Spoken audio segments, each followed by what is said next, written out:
only gonna say it one more time, and then you're gonna lose the privilege to eat dinner. Hey guys, and welcome back to another video. Now, if there's one thing we can all really agree on, it's that family vlog channels kind of give off a weird vibe. And whether they're on YouTube or on TikTok or something, doesn't matter really where they are, they usually give off something that feels, that maybe the content feels wrong. It feels forced, it feels excessive, it feels odd, right?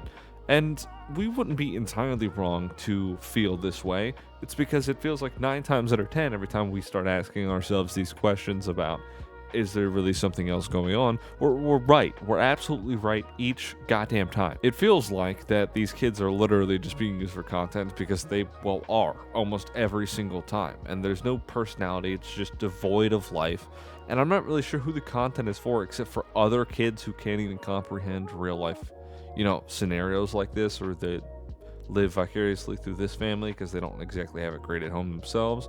Or maybe it's older people who live vicariously through the families because they no longer have their, younger kids around, and they've all grown up and they've gone on to do all their thing. And I mean, that's fine. This content is a breeding ground for horrible stuff to happen all the time. And this is another example.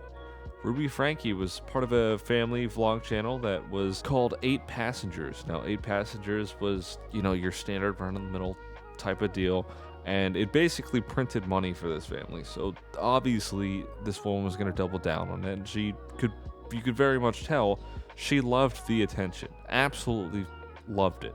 There's no doubt in my mind. Just looking at some of the older videos that I had seen before, she was basking in that shit. She was loving every second of it. 2023 rolls around.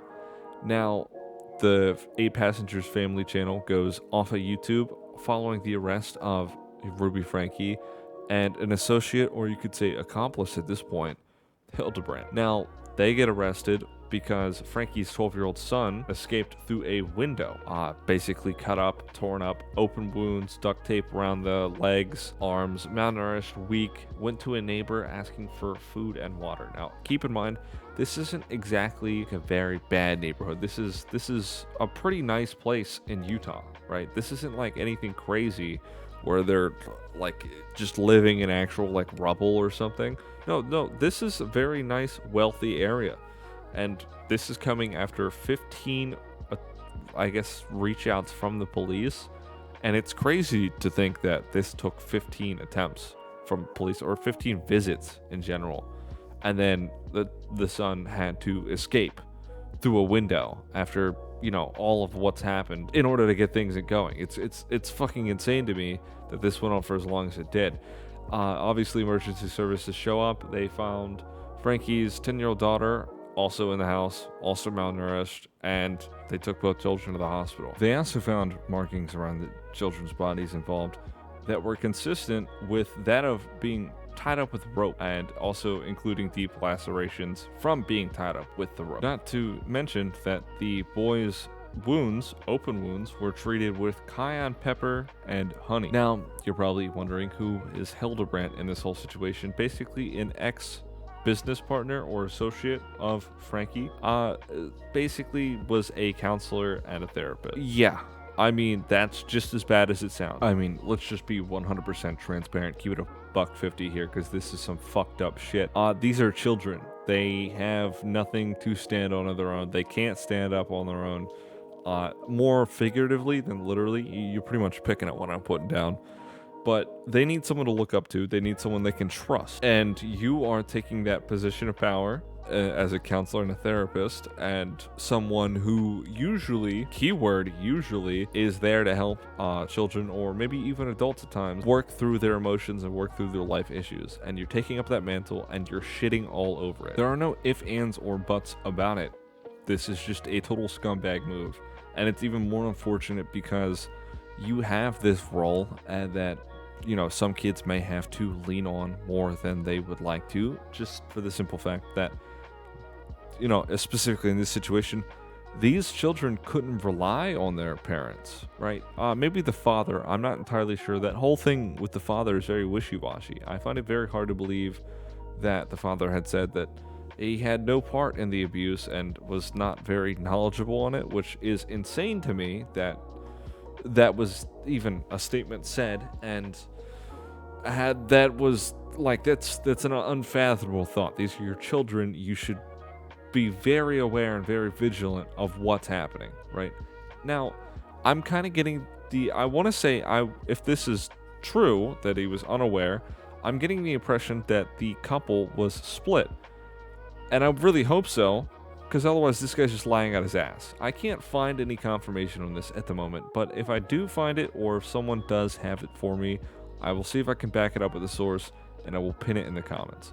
But it's crazy that, they theoretically, these children don't have the parent to look up to or look to for solutions or to work through things, and then you have that position and you shit all over it. Now, if you think that was bad enough, it definitely gets worse, very unfortunately, and I'm sorry to say it does get worse.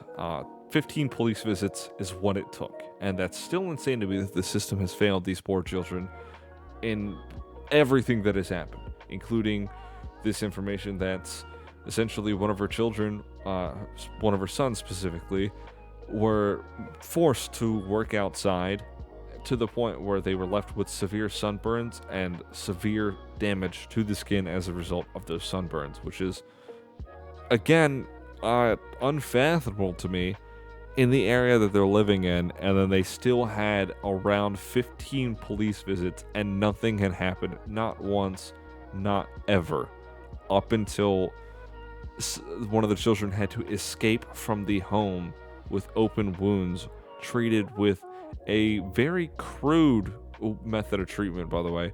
And I would assume that it's probably the mom trying to treat it, because if I'm being completely honest, she gives off the vibe that she's a complete fucking psychopath bitch who, kind of feels full of herself and loves the attention. And unfortunately, the older son you saw in one of the clip in the beginning, I apologize for being all over the place, but like, he just seems to think it was normal what she did, taking his room away for because they're so brainwashed into the internet culture of being on camera all the time and doing pranks or whatever and stuff with each other all the time, that he just thought it was fine. He just thought that was normal. This is not normal behavior. These are not normal actions. This is not a normal parenting style. These are not normal people in charge of these children. Now, if you probably think of a couple things that sound similar to this, and the Daddy 05 situation, if it came to mind to me first. Now, we've all kept our minds on Daddy 05 ever since that channel first came up, and we prayed that something could have been done, because it was obviously basic just child neglect and child abuse right in front of our eyes, just being uploaded straight to YouTube. There's nothing we could have done. Now, I kept my eyes on that pretty much any family vlog they came across, but the 8 passengers thing was something I kept my eyes on. I didn't have a YouTube channel at the time, but this is now that I have it, and now that I'm able to get my words out and get awareness out for these kinds of situations, I would like to, because the Daddy 05 situation was brutal.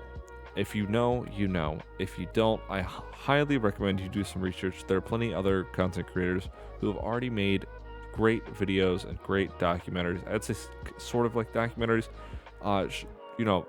great content covering all of it. It is a horrible, messed up situation for these children to be put through consistently over the internet, and to be glorified, and punishments to be glorified online.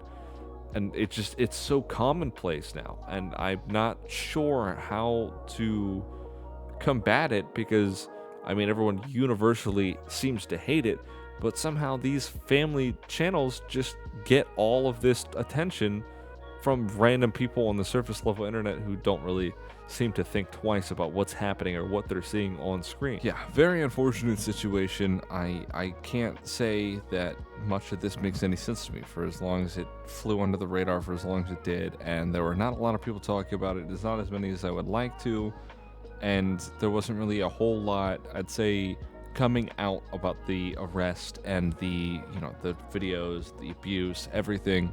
There wasn't a lot coming out about it. I was kind of playing the waiting game to see if this would come up. I have a couple of situations where I'm doing the same thing right now, And it sucks to see that this even happened. And I'm skeptical about a lot of things in this whole case. Like specifically the father not knowing anything about it. That couple would have had to have been split.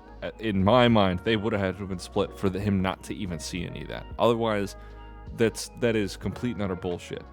Along with the whole Hildebrandt thing, and that the family got multiple visits from the police and nothing was ever done the whole time. Crazy to me that was even like that.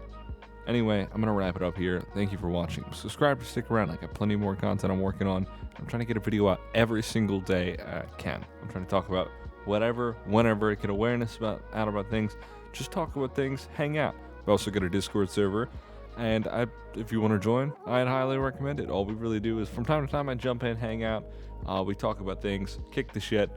I'm just trying to make that a normal thing. Trying to interact with people, get a gauge for the content, get a gauge for the gameplay, maybe stuff in the background, music change, stuff like that. I'm considering streaming as well, maybe adding hand cams to the videos. I don't really know at this point, but just feel free to reach out in the comments. Let me know what I can do to make the content better for you. Like if you like it, dislike it. This has been me talking about absolute pieces of shit. See ya.